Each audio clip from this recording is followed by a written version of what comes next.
Before God releases your next blessing, He will remove 4 specific kinds of people from your life. And if you don't recognize these signs, you might mistake protection for abandonment. Have you ever noticed how certain people disappear from your life just before something wonderful happens? This is not a coincidence, it's God. He removes specific people to protect the blessing He is about to release. And if you don't understand who these 4 people are, you may end up fighting to keep them close and miss out on everything God has prepared for you. There is a divine pruning happening that many don't realize.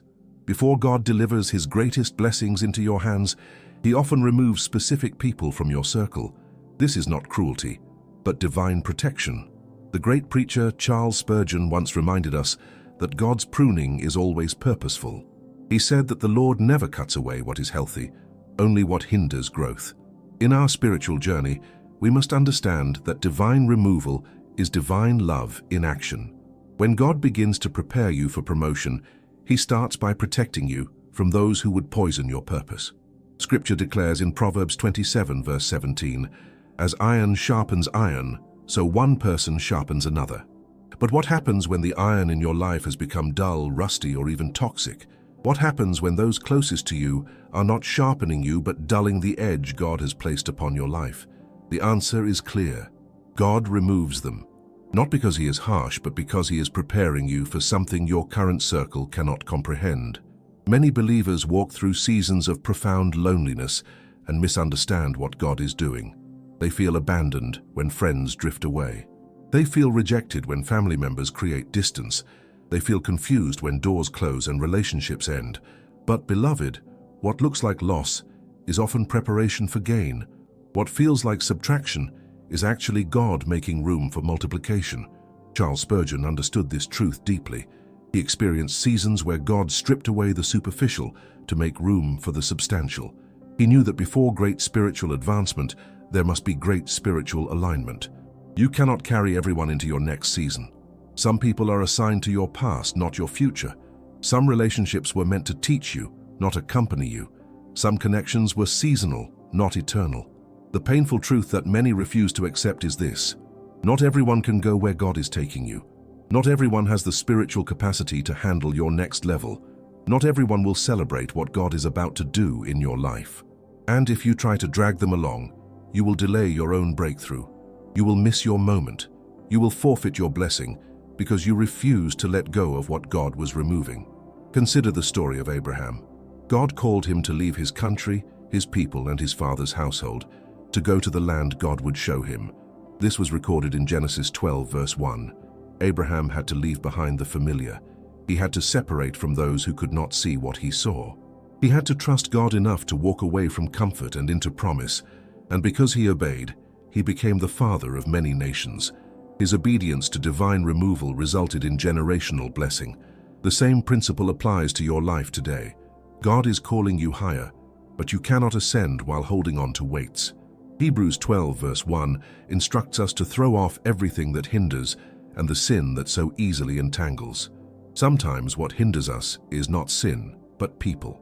Sometimes what entangles us is not our own weakness, but someone else's influence over our life. And God, in His mercy, begins to separate you from those influences before He releases His blessing. This divine removal happens in 4 specific categories, 4 types of people that God systematically removes from your life when He is preparing you for elevation. These are not random departures.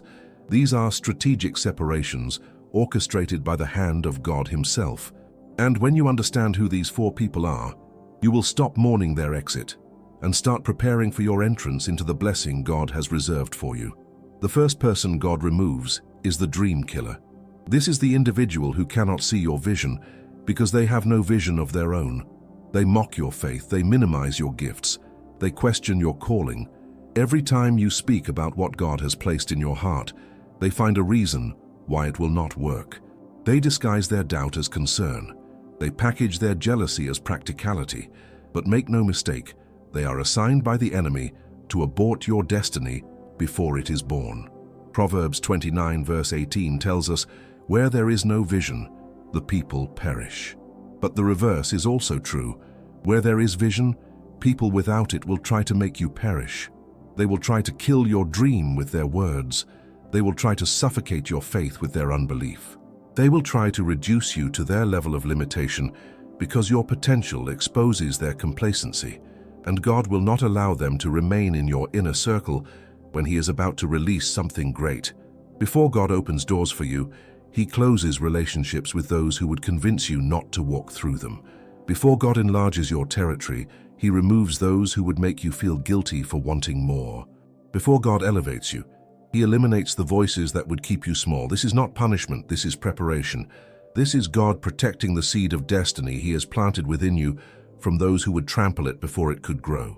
If you have recently lost a friend who always questioned your decisions, doubted your abilities, or dismissed your aspirations, do not weep. Rejoice. God is making room.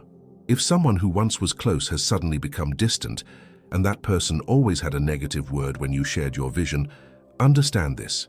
God is removing the obstacle before releasing the miracle. Their departure is not your loss. It is your liberation. The second person God removes is the energy drainer. This individual is emotionally, spiritually, and mentally exhausting. Every conversation with them leaves you depleted. Every interaction requires you to pour out more than you possess. They take but never give. They lean but never support. They demand but never appreciate. And while compassion is a Christian virtue, martyrdom is not. God never called you to set yourself on fire to keep someone else warm. 1 Corinthians 15 verse 33 warns, "Do not be misled. Bad company corrupts good character." The energy drainer may not be evil, but they are exhausting. They may not be intentionally harmful, but they are draining the very life force God has given you to fulfill your purpose. They consume your time, your peace, your joy, and your strength. And when God is preparing you for a blessing that will require all of your focus and energy, He removes those who would drain you before you could receive it. Think about it practically. How can you carry what God wants to give you if your hands are full holding up someone who refuses to stand on their own? How can you run your race if you are carrying someone who refuses to run theirs? How can you fulfill your assignment if you are constantly distracted by someone else's crisis? The answer is you cannot, and God knows this. So He mercifully removes the energy drainer before the blessing arrives, because the blessing itself will require strength, focus, and clarity you do not currently have to spare. If you have noticed that a particularly draining relationship has ended or faded, do not feel guilty. God is not calling you to abandon people. He is calling you to steward your energy wisely. He is calling you to understand that you cannot pour from an empty cup. He is calling you to recognize that some people will drain you dry and still complain that you did not give enough, and He is removing them now so that when the blessing comes, you have the capacity to carry it. The third person God removes is the competitor. This is someone who should be celebrating you but is secretly competing with you. They smile in your face but resent your progress. They ask about your life not out of genuine care, but to measure themselves against you. When you win, they feel like they lose. When you are promoted, they feel demoted. When God blesses you, they feel overlooked. And this spirit of competition turns what should be friendship into a silent rivalry that poisons both of you. James 3 verse 16 declares, "For where you have envy and selfish ambition, there you find disorder and every evil practice." The competitor brings disorder into your life. Their jealousy creates chaos. Their comparison creates confusion. And God will not allow this toxic dynamic to continue when He is preparing to do something significant in your life. He removes the competitor because the blessing He is bringing requires unity, not rivalry. It requires celebration, not comparison. It requires support, not sabotage. Many people miss this. They try to maintain relationships with competitors because they have history together. They tolerate the subtle digs, the backhanded compliments, the passive-aggressive behavior, because they do not want to be seen as judgmental or unforgiving. But beloved, discernment is not judgment. Protecting your peace is not unforgiveness. Recognizing a toxic dynamic and allowing God to remove it is not cruelty. It is wisdom. Before God took Joseph to the palace, He had to remove him from his brothers. Why? Because his brothers were competitors. They saw his dreams, and instead of supporting him, they sold him into slavery. Genesis 37 documents this painful betrayal. But notice what happened. God used that very removal to position Joseph for His greatest blessing. What his brothers meant for evil, God meant for good. The separation was painful, but it was purposeful. And years later, Joseph was able to save the very brothers who betrayed him because God had elevated him beyond their reach. The same is true for you. The competitor in your life may be a sibling, a colleague, a friend, or even a fellow believer, but their presence is hindering what God wants to do. Their jealousy is blocking your breakthrough. Their comparison is contaminating your confidence. And God in His sovereignty is removing them, not to harm them, but to free you, not to punish them, but to position you, not because He loves them less, but because He loves you enough to protect what He is about to release in your life. The fourth person God removes is the betrayer. This is perhaps the most painful removal of all. This is the person you trusted deeply, the one you confided in, the one you opened your heart to, the one you never imagined would turn against you. But they did. They took your secrets and weaponized them. They took your vulnerability and exploited it. They took your trust and shattered it. And the pain of their betrayal cut deeper than any wound you have ever known. Jesus Himself experienced this. Judas Iscariot was one of the 12 disciples. He walked with Jesus. He witnessed the miracles. He heard the teachings. He broke bread at the same table. Yet he betrayed the Son of God for 30 pieces of silver. Matthew 26 details this devastating act of treachery. But here is what many miss. God allowed the betrayal because it was part of the plan. The betrayal positioned Jesus for His greatest act, the cross, the resurrection, the redemption of all humanity. What Judas meant for evil, God meant for the salvation of the world. Your betrayal is no different. It hurts, it is real, it is devastating, but God is using it. He is removing the betrayer from your life because they would have done far worse damage had they remained. He is exposing their true character now before the blessing arrives, because if they betrayed you in the wilderness, imagine what they would have done in the palace. If they sold you out when you had little, imagine what they would have done when God multiplied your influence, your resources, your reach. Psalm 41 verse 9 says, "Even my close friend, someone I trusted, one who shared my bread, has turned against me." This verse shows us that betrayal is not new. It is not unique to you. It is a painful reality that many believers face. But the psalm does not end in despair. It ends in deliverance. It ends in vindication. It ends with God lifting up the betrayed and restoring what was lost. And the same will be true for you. God removes the betrayer not just to protect you, but to prepare you. He removes them so that when the blessing comes, it is not contaminated by disloyalty. He removes them so that your inner circle is pure, trustworthy, and aligned with your destiny. He removes them so that you can move forward without the weight of suspicion, without the fear of being stabbed in the back again, without the burden of false friendship. And though the removal is painful, it is ultimately merciful. If God has recently removed any of these 4 types of people from your life, I want you to hear this clearly. You are not being punished. You are being prepared. You are not being abandoned. You are being aligned. You are not losing. You are being positioned to receive the greatest blessing God has ever given you. The removal is the setup. The separation is the preparation. The pruning is the promise of fruit to come. Trust the process. Trust the hand of God. And get ready, because your blessing is closer than you think. If you have been blessed by this message so far, and you are beginning to see God's hand in the divine removals you have experienced, I want to encourage you to subscribe to this channel.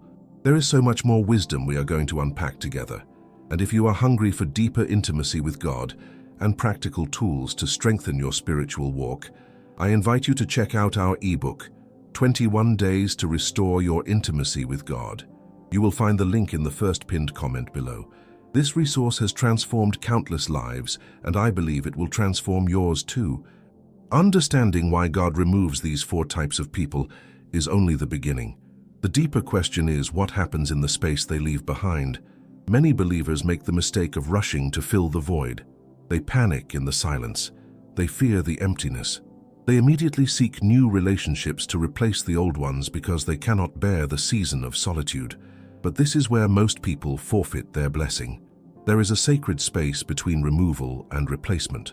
There is a holy pause between what was and what will be. And in that space, God does His deepest work. He heals wounds you did not know existed. He reveals truths you were too distracted to hear. He prepares your heart to receive what your hands are about to hold. And if you fill that space prematurely, you will miss the very transformation God intended to accomplish during the separation. Consider the children of Israel. God delivered them from Egypt, but He did not take them directly to the Promised Land. He led them through the wilderness, 40 years in a barren place, 40 years of wandering, 40 years of testing, refining, and teaching. Why? Because they were not ready. Their minds were still enslaved even though their bodies were free. Their hearts were still in Egypt, even though their feet were in the desert. And God used the wilderness to prepare them for the abundance they could not yet handle. Deuteronomy 8 verse 2 tells us, "Remember how the Lord your God led you all the way in the wilderness these 40 years, to humble and test you in order to know what was in your heart, whether or not you would keep His commands." The wilderness was not punishment. It was preparation. The isolation was not abandonment. It was alignment. And the same principle applies to your life today. The empty space left by those God removed is your wilderness. And in that wilderness, God is preparing you for your promised land. But here is what you must understand. The wilderness reveals what is truly in your heart. It exposes your dependencies. It uncovers your idols. It shows you who you really are when the crowd is gone, when the applause fades, when the validation disappears. And this revelation is essential because you cannot carry hidden brokenness into divine blessing. You cannot bring unhealed wounds into your next season. You cannot enter your promise while still dragging the baggage of your past. Many people wonder why their blessing is delayed. They see others promoted while they remain in the same place. They watch doors open for everyone else while theirs stay closed. They question God's timing, His fairness, His love. But what they do not realize is that God is not withholding the blessing. He is withholding it until they are ready to steward it. He is not denying them. He is developing them. He is not punishing them. He is preparing them for something so significant that premature promotion would destroy them. 1 Peter 5 verse 6 declares, "Humble yourselves, therefore, under God's mighty hand, that He may lift you up in due time." Notice the phrase "in due time," not in your time, not when you think you are ready, but when God knows you are ready, when the wilderness has done its work, when the removal has accomplished its purpose, when the preparation is complete. And beloved, you cannot rush this process. You cannot shortcut the season. You cannot microwave what God intends to marinate. The dream killer had to be removed because your vision is too precious to be contaminated by their doubt. But more than that, their removal forces you to depend solely on God for validation. When there is no one left to approve your dream, you learn to seek approval only from the one who gave you the dream. When there is no one left to affirm your calling, you learn to find your identity in the one who called you. And this shift is critical because the blessing God is bringing will require unshakable confidence that can only come from Him. Think about David. Before he became king, he spent years in caves running from Saul. He was anointed but not yet crowned. He was chosen but not yet positioned. He was destined for the throne but dwelling in the wilderness. And during those years, God was not absent. He was actively preparing David. He was removing the need for human approval. He was teaching David to worship in the cave the same way he would worship in the palace. He was building a man after His own heart. Psalm 57 was written during this season. David wrote, "I cry out to God Most High, to God who fulfills His purpose for me." Even in the cave, David understood that God had a purpose. Even in the removal, David trusted the process. Even in the isolation, David worshipped. And because he did not waste his wilderness, God did not delay His coronation one moment longer than necessary. The preparation was complete, and the promise was released. Your wilderness is serving the same purpose. The removal of the dream killer is teaching you to hear God's voice above all others. It is teaching you to value His opinion more than human applause. It is teaching you that your worth is not determined by who believes in you, but by who created you. And once you learn this lesson, once you truly internalize this truth, God will surround you with people who not only believe in your dream, but help you build it. The energy drainer had to be removed because the blessing God is bringing requires strength you do not currently have to spare. Every ounce of your emotional, mental, and spiritual energy must be available for what is coming. You cannot afford leaks. You cannot afford distractions. You cannot afford to be depleted by someone else's chaos when you need to be fully present for your own destiny. And God knows this. So he removes the drain before releasing the abundance. But in the space they leave behind, God teaches you about boundaries. He teaches you the difference between compassion and codependency. He teaches you that saying no to someone else's dysfunction is saying yes to your own health. He teaches you that you are not responsible for fixing everyone, saving everyone, or carrying everyone. He teaches you that stewardship includes stewarding your own well-being, your own peace, your own capacity. And these lessons are non-negotiable for the next level. Galatians 6 verse 2 says, "Carry each other's burdens, and in this way you will fulfill the law of Christ." But verse 5 adds, "For each one should carry their own load." There is a difference between helping someone with a burden and carrying a load that belongs to them. The energy drainer expected you to carry their load.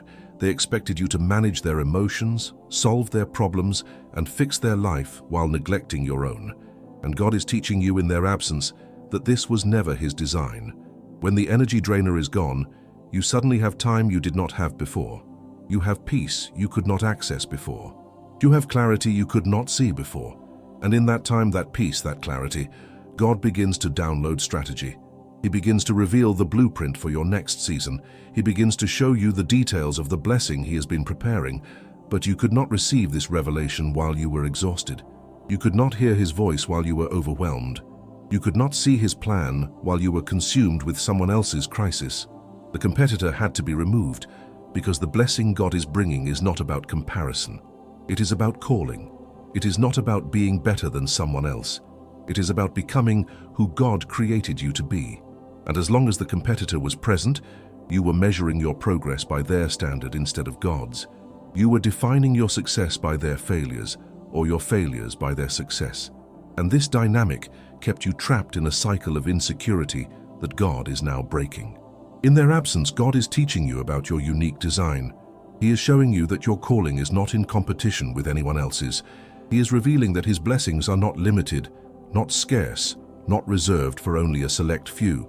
He is demonstrating that there is room for everyone to win, everyone to shine, everyone to fulfill their purpose. And once you truly believe this, once you truly embrace this, you become dangerous to the enemy because you can celebrate others without feeling threatened. Romans 12 verse 6 reminds us, we have different gifts according to the grace given to each of us. Different, not better, not worse. Different. Your gift is not superior to someone else's, it is simply yours. Your calling is not more important than someone else's, it is simply assigned to you. Your blessing is not proof that you are favored above others. It is simply evidence that God keeps His promises, and when you understand this, comparison dies, competition ceases, and you step into a realm of grace where you can run your race without looking sideways at anyone else's lane. The removal of the competitor also protects the blessing itself. Imagine if God promoted you while the competitor was still in your circle. Every achievement would be tainted by their jealousy. Every victory would be diminished by their resentment. Every door God opened would be met with their silent sabotage. You would spend more energy managing their emotions than stewarding your blessing. You would dim your light to make them comfortable. You would shrink your joy to avoid their envy. And this would grieve the heart of God, who wants you to walk boldly in what He has given you. So He removes them first, not to hurt them, but to free you. Not to punish them, but to protect what He is about to release. Not because they are bad people, but because they are not the right people for this season. And in their absence, you learn to celebrate yourself without apology. You learn to own your gifts without guilt. You learn to walk in your blessing without shrinking to make others comfortable. And this confidence is essential for carrying what is coming. The betrayer had to be removed because the blessing God is bringing requires trust. It requires vulnerability. It requires the ability to open your heart without fear of being wounded. And as long as the betrayer was present, your heart was in self-protection mode. You were guarded, you were cautious, you were unable to fully give or fully receive because you were still healing from the knife in your back. And God cannot release certain blessings to a heart that is closed, so He removes the betrayer and uses the wilderness to heal the wound they left. He uses the solitude to restore your ability to trust again. He uses the silence to speak truth over the lies the betrayal created. He reminds you that not everyone is like them. He shows you that betrayal is not the end of your story. He proves that He can work all things together for good, even the worst things, even the most painful things, even the things that nearly destroyed you. 2 Corinthians 1 verses 3 and 4 say, "Praise be to the God and Father of our Lord Jesus Christ, the Father of compassion and the God of all comfort, who comforts us in all our troubles, so that we can comfort those in any trouble with the comfort we ourselves receive from God." The betrayal you survived is not wasted. The wound that nearly broke you has purpose. God is healing you now so that you can heal others later. He is restoring you now so that your testimony can restore others later. The betrayal was meant to end you, but God is using it to equip you for the ministry that awaits you in your next season. The wilderness between removal and blessing is where God rebuilds what was broken. It is where He reconstructs your foundation. It is where He reestablishes your identity, apart from the opinions, the validation, and the presence of those who are no longer in your life. And this reconstruction is not optional. It is essential, because the blessing God is preparing to release is so significant that it would crush a faulty foundation. It would overwhelm an unstable identity. It would destroy someone who has not been properly prepared. Many believers pray for promotion without realizing that promotion requires transformation. They ask for more without understanding that more requires maturity. They beg for the blessing without recognizing that the blessing demands a vessel strong enough to carry it. And God, in His wisdom, will not give you what you are not ready to steward. He will not release what would harm you. He will not promote you into a position that would expose your weaknesses and ultimately destroy your destiny. This is why the season of removal feels so long. This is why the wilderness seems endless. This is why the silence stretches beyond what you think you can endure. Because God is not just removing people. He is removing mindsets. He is not just creating space. He is creating capacity. He is not just closing doors. He is building character. And character cannot be microwaved. It cannot be rushed. It cannot be shortcut. It must be forged in the fire of solitude, tested in the crucible of waiting, and proven in the valley of obscurity. Job understood this better than most. The book of Job reveals a man who lost everything. His wealth, his children, his health, his reputation. Even his wife told him to curse God and die. His friends accused him of hidden sin.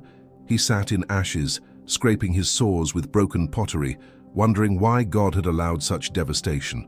But here is what Job did not know in the midst of his suffering. God was not punishing him. God was preparing him. God was removing everything Job relied on so that Job would rely solely on Him. Job chapter 23 verse 10 records Job's declaration in the darkness. "But He knows the way that I take. When He has tested me, I will come forth as gold." Job understood that the fire was not meant to destroy him, but to refine him. The loss was not meant to break him, but to rebuild him. The removal was not meant to end his story, but to elevate it. And because Job held on to this truth, because he refused to curse God, even when everything was gone, God restored him double. Job chapter 42 tells us that God gave Job twice as much as he had before. Your story is unfolding the same way. The removal you have experienced is not the end. It is the beginning. The loss you have endured is not your finale. It is your setup. The people who walked away, the relationships that ended, the doors that closed, they are all part of a divine strategy to position you for double restoration. But you must endure the process. You must trust the fire. You must believe that what God is doing in the hidden place will be worth what He reveals in the public place. During this season of preparation, God is also teaching you discernment. He is sharpening your ability to recognize who belongs in your life and who does not. He is training your spirit to sense toxic energy before it takes root. He is equipping you to set boundaries before you are drained. He is preparing you to identify a competitor before they sabotage your progress. He is giving you the wisdom to see a betrayer before they strike. And this discernment is a gift that will protect every blessing God releases. Proverbs 4 verse 23 instructs, "Above all else, guard your heart, for everything you do flows from it." Guarding your heart does not mean building walls, it means building gates. Walls keep everyone out. Gates allow you to control who enters, and God is teaching you in this season how to be a good gatekeeper. He is showing you that not everyone deserves access. He is revealing that your inner circle is sacred space. He is demonstrating that who you allow close to you will either accelerate your destiny or derail it. The dream killer could not remain because they would have talked you out of your destiny. But now you know what a dream killer looks like. You recognize the language of doubt disguised as concern. You identify the spirit of limitation masked as practicality. You discern the voice of the enemy operating through the mouth of someone who claims to love you. And moving forward, you will never again give a dream killer access to your vision. You will guard what God has shown you. You will protect the seed of promise He has planted. You will steward your calling with the seriousness it deserves. The energy drainer could not remain, because they would have depleted you before the blessing arrived.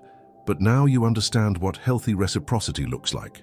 You recognize the difference between supporting someone and being consumed by them. You identify when compassion has crossed into codependency. You discern when helping has become enabling. And moving forward, you will never again sacrifice your own well-being on the altar of someone else's dysfunction. You will love people without losing yourself. You will serve without becoming a slave.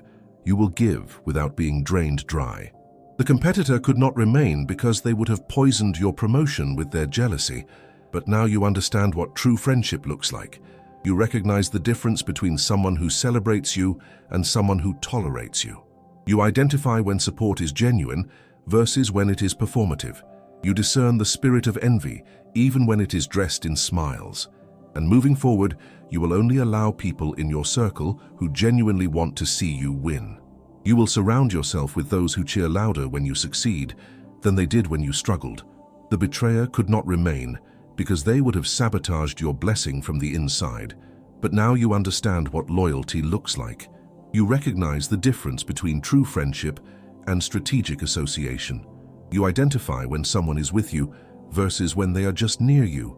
You discern the difference between someone who has your back and someone who is waiting to stab it.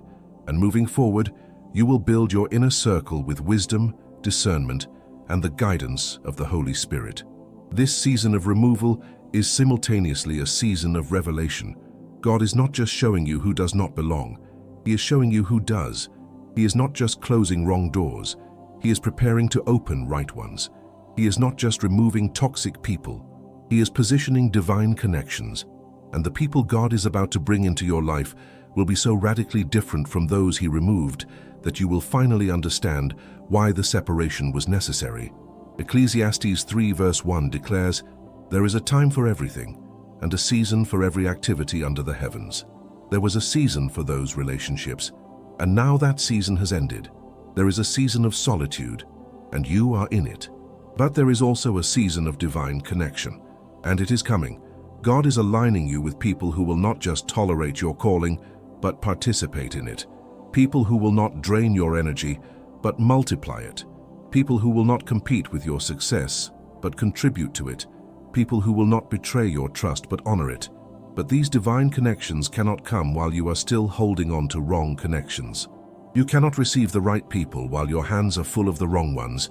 You cannot embrace your future while you are clinging to your past. And this is why God had to remove them first, not to leave you alone forever, but to prepare you for the relationships that will last forever. Not to isolate you permanently, but to insulate you temporarily. Not to punish you with loneliness, but to protect you from settling for less than His best. In the meantime, while you wait for these divine connections, God is teaching you to be whole by yourself. He is teaching you that your joy is not dependent on who is around you. He is teaching you that your peace is not determined by who validates you. He is teaching you that your purpose is not contingent on who supports you. He is teaching you to find fullness in Him so that when people come, they add to your life, but do not define it. They enhance your journey, but do not become your source. This is the lesson many miss. They rush from one relationship to another, desperately seeking someone to fill the void. They rebound into new friendships before healing from old betrayals. They surround themselves with noise to avoid the sound of their own thoughts, and in doing so, they miss the transformation God intended. They forfeit the preparation, they skip the lesson, and they enter their next season still broken, still needy, still dependent on people rather than God. And the cycle repeats. Psalm 46 verse 10 commands, "Be still and know that I am God."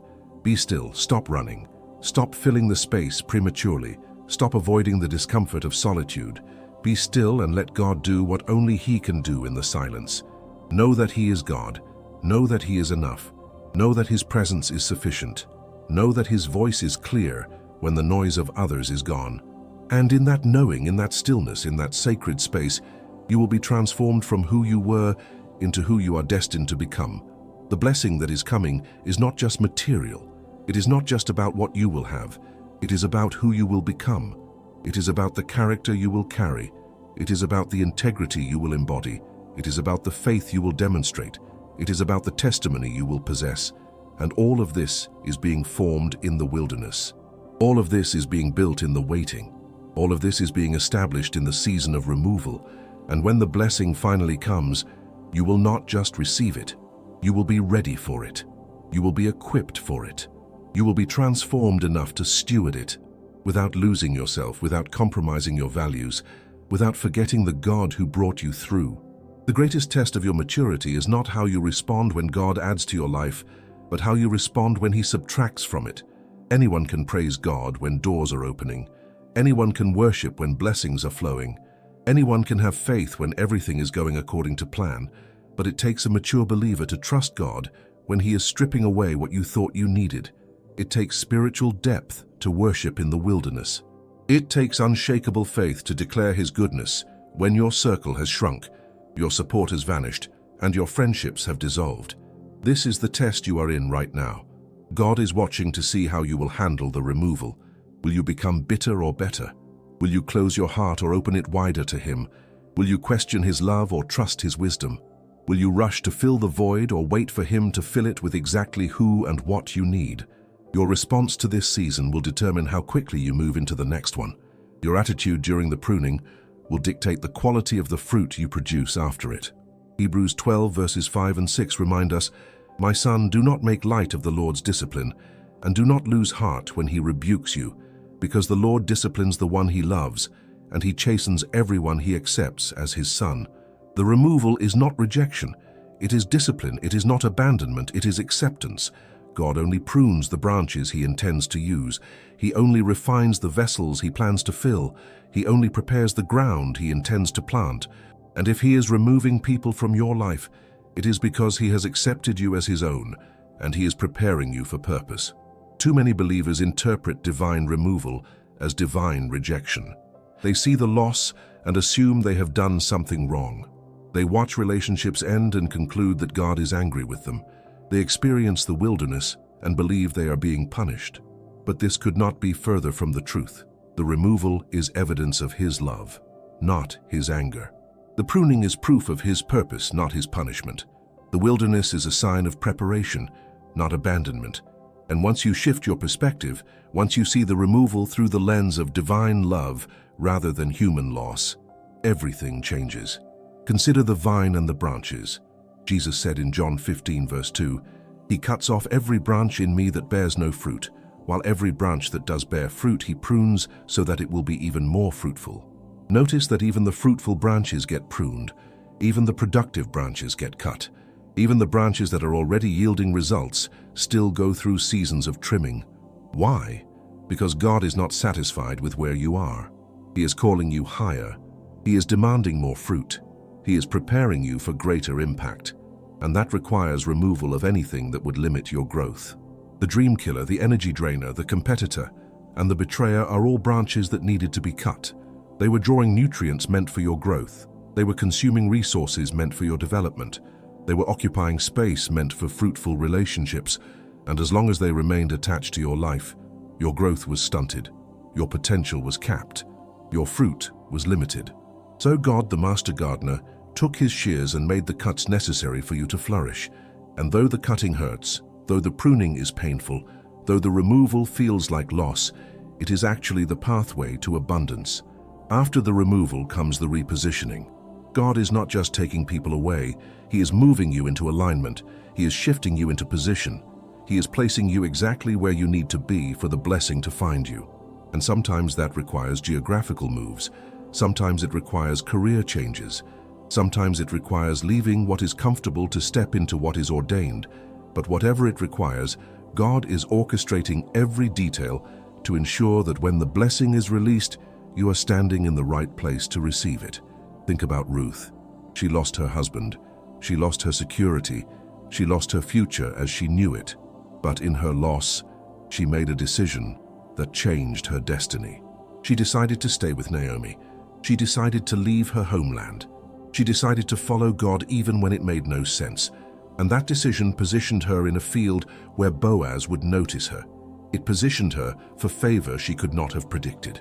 It positioned her for blessing she could not have imagined. And all because she was willing to let God reposition her after the removal. The book of Ruth chapter 2 verse 3 says, "So she went out, entered a field, and began to glean behind the harvesters.